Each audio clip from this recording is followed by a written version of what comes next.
He is J Wayne Richmond, tournament director, Western and Southern Open. He is an important voice in tennis, has been for many decades, and we're going to talk about his story and how his love affair with tennis began and what it has led to as he has become such an influential voice in the sport. I'm Bryan Fenley. I am a broadcaster for the USTA on the ATP Challenger Circuit, and this is the On to Something podcast where we feature inspirational figures in the sport of tennis. And first of all, J Wayne, I appreciate you doing this. And no, it is not a slow news day. You are a very important person, and I know you're a bit humble.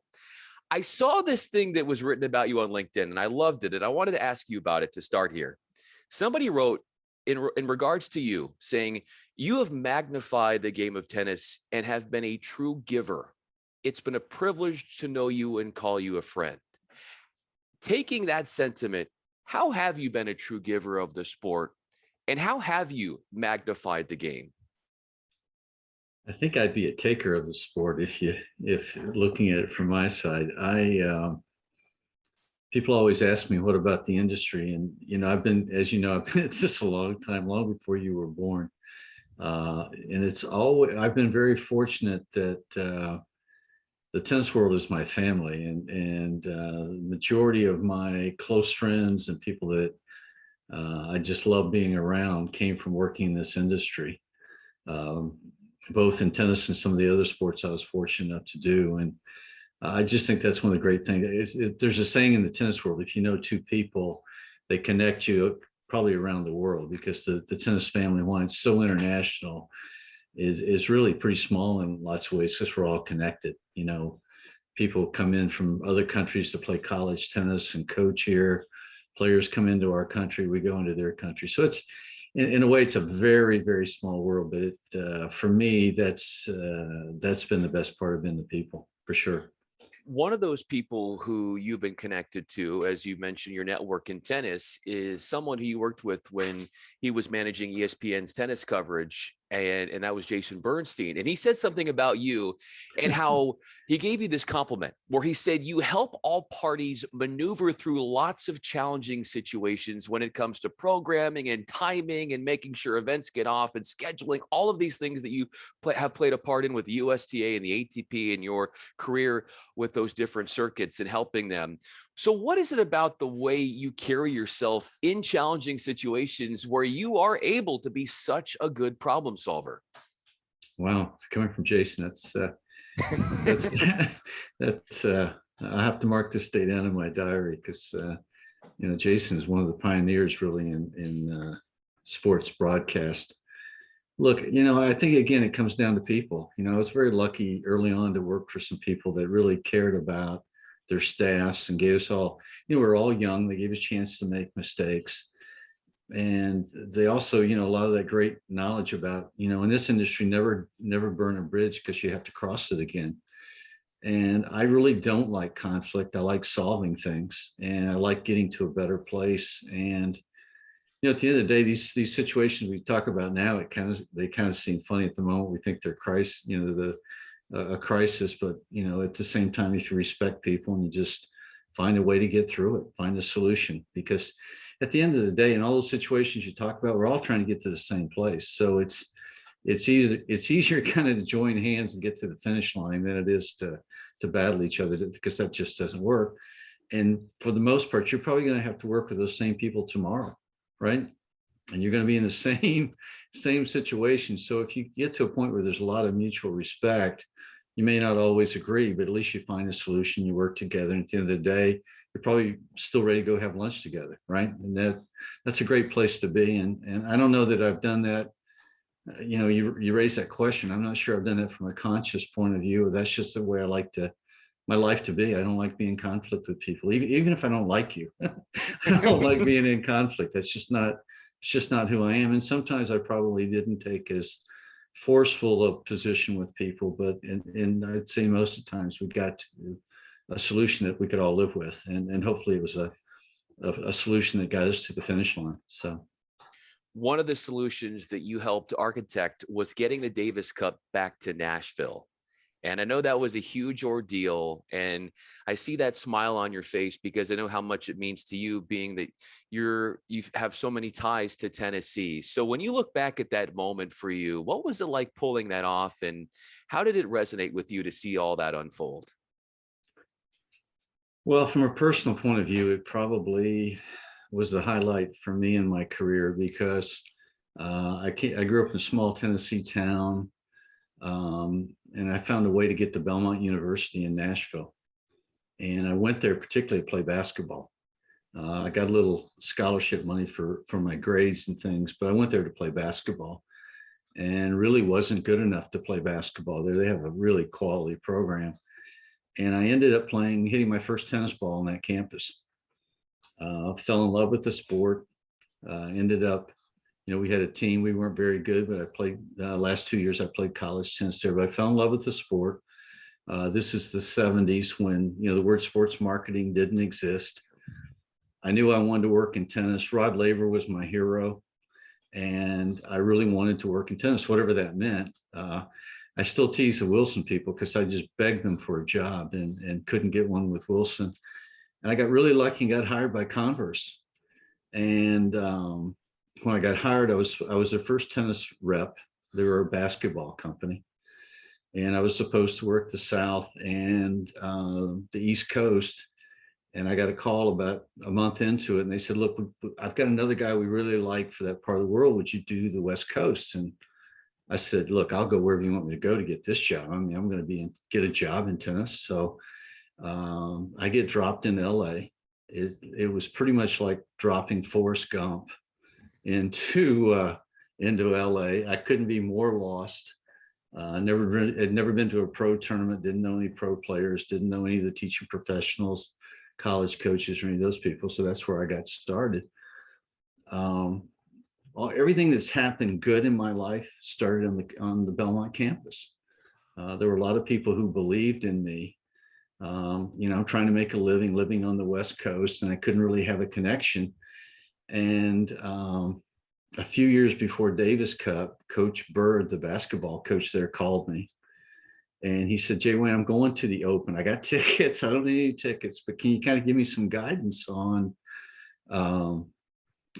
hotels and that kind of thing? And so we got him on the bus. We got him in the US Open Hotel. And I found out he had a tremendous love for tennis. His wife was on a national team and really just absolutely loved tennis. So I had that connection back to Belmont. And we had done the Fed Cup in Nashville, North Carolina. And we sold the place out. And it really hit me that we needed to take Fed Cup and Davis Cup to markets that weren't really seeing professional tennis on a regular basis. So when we had an opportunity to do we were looking for a place for Davis Cup. And I called Coach Bird and I said, is there a chance in the world that you would consider it? He said, let's find out. First thing he did is he measured the gym to see if they have a 5,000 seat arena. He measured the court and it worked. And he put me in touch with Dr. Fisher, who I found out his family was a tennis family. He actually had a son that played collegiate tennis. And we take Davis Cup to my hometown. And I'll tell you, that press conference, I really was struggling to go in and do the press conference because I show up, I have friends from high school I haven't seen in 20 years. And Coach Bird obviously is there. The Belmont family that I knew was there. And so I got to come home. And so it was a great circle for me, and to be back in my hometown at Belmont University doing Davis Cup there. It was really special for me. And my grandkids came. I had family. I had college friends there. We had a great event in Nashville. Coach Bird, one of my favorite stories actually coming out of there is Coach Bird, because this is one of the top 5 winningest basketball coaches in the history of college basketball. He was there every day to meet both teams. Of course, the American guys wanted to talk basketball with him. So Isner and Query and all those guys became really close friends over a very short period of time. And right after we had clinched, we had put our team in the Belmont locker room, obviously. And so Coach Bird goes in to congratulate Jim Courier. And Courier says, "Coach, would you like to say a few words to the guys?" And all of this has happened. And I'm walking through the gym and I see Coach Bird walking through and he's got this big smile on his face. I said, "So what's going on?" He said, "Well, it's just in with Jim and the boys. And Jim asked me to speak to the guys. And, I wasn't really sure." I said, "Coach, you've given that speech a couple of hundred times. I know exactly what you said." And so for a basketball coach, this was a major moment for him because he loves tennis, right? And you asked me earlier about what gets my juices going. People like Coach Bird who just love being around what we do. And we had some other really neat things at that event as well. There's the rubber match in Davis Cup. Sometimes that match doesn't mean anything. And I said to Jim going in, I said, "Look, we can't be the final day in Nashville and have a rubber match. It's just an embarrassment for us. We've got to do more than that." And so we came to an agreement. So Ryan Harrison played the match. It was a great match. But then we had the guys all stay on the court. We set up tables, and every kid in that gym went through with a poster and got an autograph from everyone on the team and Coach Courier. And I got some great notes from people because unfortunately, those things don't happen in our sport enough. So anyway, I could go on for days, but for me to come back home at a place where I hit my first tennis ball with Davis Cup, you just don't dream those kind of things when you get started in the business. So that was a big one for me. So you did your homework. I did. Well, I didn't want to waste your time. J Wayne Richmond is with us, tournament director, Western and Southern Open, has worked with the ATP, USTA, with Converse, the list goes on. Beyond that moment you talked about, which is very nostalgic for you in bringing the Davis Cup to Nashville and where you're from and where so many of your roots are, what are other moments in your tennis career that you can think of that are tears of joy like moments for you? Well, I told you I got dropped into California's Forrest Gump, so I had to go. I get moved there. I've got a small apartment, and the guy calls me, said, "We've just signed the Converse Tennis 10." I was just with Donald Dell, and we've just signed the Converse Tennis 10. So you need to go to La Costa next week. I'm going to ship some shoes and stuff for you to go meet the guys. You need to figure out what we're going to do with them. And so that was Charlie Passerelle, Barry McKay, Brian Gottfried, Harold Solomon, Paul Gherkin, Tom Gorman, and Jim McManus, and Ismail El Shafei, and these were the first guys that become part of my introduction to tennis. Yeah. So at La Costa, it was the WCT Pro Celebrity, right? Every Hollywood person you can imagine, from Clint Eastwood on, was there because Merv Griffin was hosting it. I got to see Rod Laver play for the first time. Here's my hero. And I had a seat in the very last row in that stadium to watch the Rocket play. And then fast forward to probably 10 years ago, we're at La Costa and we're honoring Pancho Segura. And obviously Rocket lives there in that area, and so he came out to be part of it. And so after all of that ceremony and all is done, I got him to take a picture of the Rocket and I side by side with that seat up behind where I'd sat to see him watch for the first time. So that was a pretty special moment for me to get a chance to work with my hero. I did the Rod Laver shoe deal when I was at Adidas, and so that was a special moment for me. And I think going forward, these last few events where I've had my grandkids with me to see some of this, it has really been fun.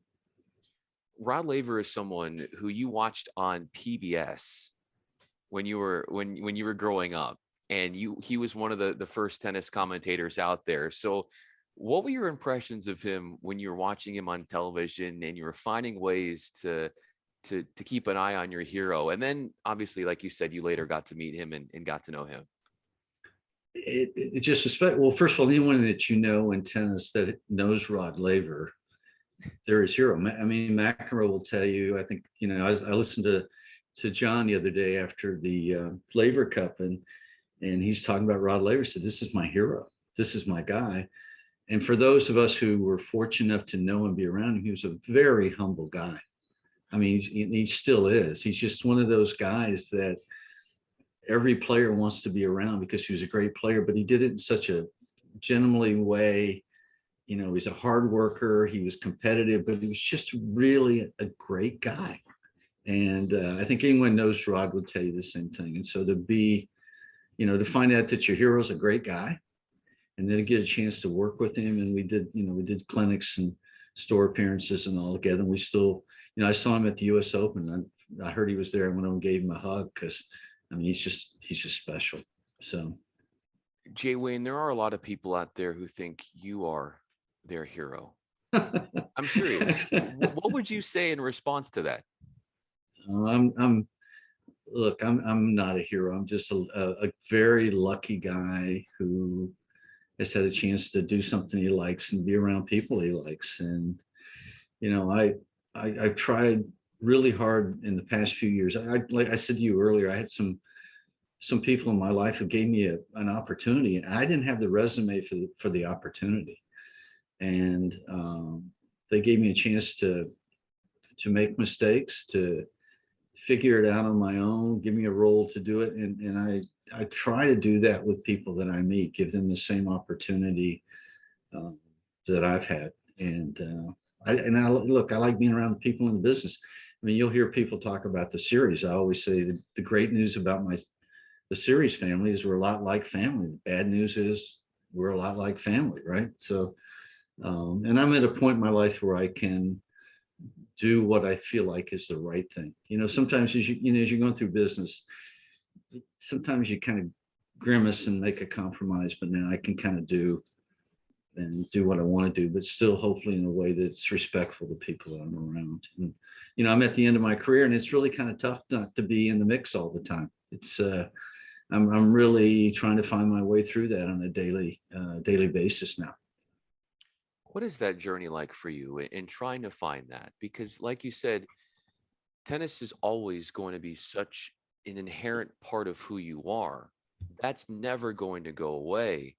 But learning to navigate and also realize that, you know, your career has had its, you know, its different changes and ups and downs and stuff like that. So looking forward, what does that mean to you?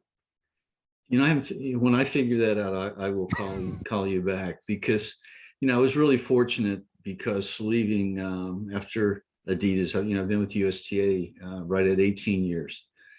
And I guess 3 or 4 years ago, Stacy called and she said, look, we want to create this new group, the major events. We want you to do everything that's not pro, and that's pro tennis, but not the US Open. So it gave me a chance to, you know, with Davis Cup and Fed Cup and the pro circuit, which you're involved in. And, you know, we took on wheelchair and some of that.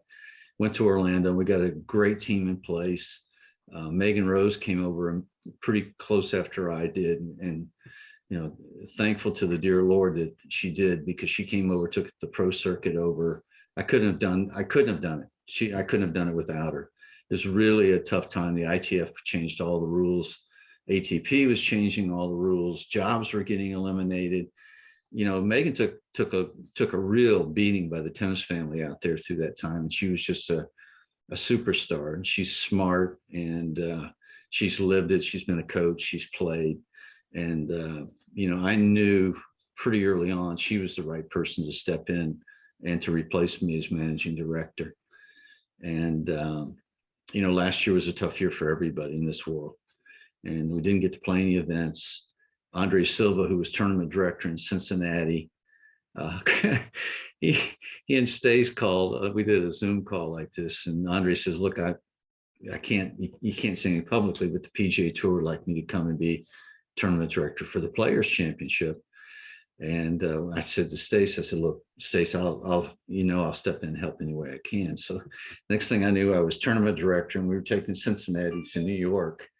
And we finished that. You know, Stacey Alistair did a phenomenal job getting the Open Cincinnati over the finish line. It was just freaking nuts. I mean, it's one of the toughest things I think any of us have ever been involved in. I think something we all take great pride that we brought we brought tennis back. We kept everybody safe in New York.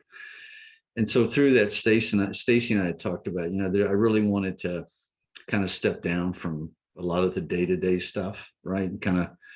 And so at the end of last year, she said, look, in 2021, we don't know if we'll be able to have Cincinnati again or not. Will you step in and be tournament director so we can figure out how that works? So I stepped down from everything I was doing in major events. Megan came in and replaced me. She's done a phenomenal job. They probably don't know I've actually left since Megan's got it all rolling and cooking. And, in June, the governor said we could have fans in Cincinnati. We had a great event, a few days of rain, got through all that, kept everybody safe. Probably had 135, 40,000 people show up. And I've never seen so much excitement of fans and players to have fans back. I mean, it was a great week. And since you've done all the homework on me, you probably know that was my 41st straight year in Cincinnati. That's another one of my homes is Cincinnati. So it was fun. So that's kind of where I am. So the question you asked earlier, I don't really know what tomorrow yet's going to be. And if it's not USTA and tennis, how I'm going to spend my time. And, I've spent half my life on the road. The only downside to being in this business, because you're on the road as well, is you're on the road and you're out there with your tennis family, but, you give up days with your own family. And I had to give up some days with my girls, making those up with my grandkids. My girls noticed that. I will make decisions now to make sure I'm with the grandkids versus other things that when I was trying to make a living and take care of my family, that probably, I spent that extra day on the road. And so now I get a chance at least to make those choices. J Wayne Richmond is with us. I'm Bryan Fenley. So what's the difference between J Wayne, the tournament director, and the managing director at USTA, and then J Wayne, the grandfather? Well, I have 3 grandsons now. So I never had boys in my house. So there's 6 grandkids, and I spoil them to death, try to spend as much time with them. If they want to go hit tennis balls, I'm ready to go do that. If they want to throw a baseball, if they want to go hit a golf ball, I'm ready to do that. And, it'll be like my own kids. They all grow up pretty quick. I have my oldest granddaughter turned 12 today. That's how quickly it goes. And so that's number one priority probably. And I think the second is figuring out what my wife and I are going to do going forward. And then I really try to stay connected to a lot of different people, not only within the tennis world, but just friends, college friends and high school friends and our own family. And I try to get our family together as many times as I can because they're all kind of spread out. So those would be my priorities for sure. Final question for you. What would your life be like without tennis? I would probably be, either an insurance or a financial guy, probably. When I told you I couldn't get that job with Wilson, they kept telling me that you don't have any sales experience. I said, well, if you'd hire me and let me work a while, I'd have some sales experience. So I actually went out and went to all the insurance training, sold insurance for a year to get some sales training, and absolutely hated it. I was miserable. And then all of a sudden this Converse job jumped up, and then my life changed. It's never been the same since. And I look back and walk in that locker room, it was Arthur and Stan and those kind of guys, right? And they're dear friends, and it just kind of goes on. But then there's also all those people at the tournaments that you've never heard of that make those tournaments work, and their family. We've all been in it together. We've had the rain delays. We've had, all the stories. You do the Challenger circuit. You can't make up half of the stories that happen during the week, right? We used to, when I had tournament director meetings, we used to have a beer bus like one night, and everybody got to tell their best war story. And you listen to these things, you go, there's just no way that happens. And the other thing, all these, tennis runs on a pretty slim budget out there with the tournaments, and with a really slim staff of people who do everything from put up to tents to make sponsorship sales to do it all. And how fortunate can you be to work around all those kind of people all your life? And that as well as I do. being out there working the tournaments. So I've been very lucky, very lucky. Well, the sport is blessed to have you, Thank and you. you've been such an influential part of tennis and continue to be. And it is an absolute honor, J Wayne, to have you on here. J Wayne Richmond with the Western and Southern Open in Cincinnati, of course, tournament director there, but his career spans with the ATP, USTA, and beyond. J Wayne, I'm Bryan Fenley. So much fun having you on. Thanks so much for telling some great stories about your life. Oh, thanks, Brian. You too, kind.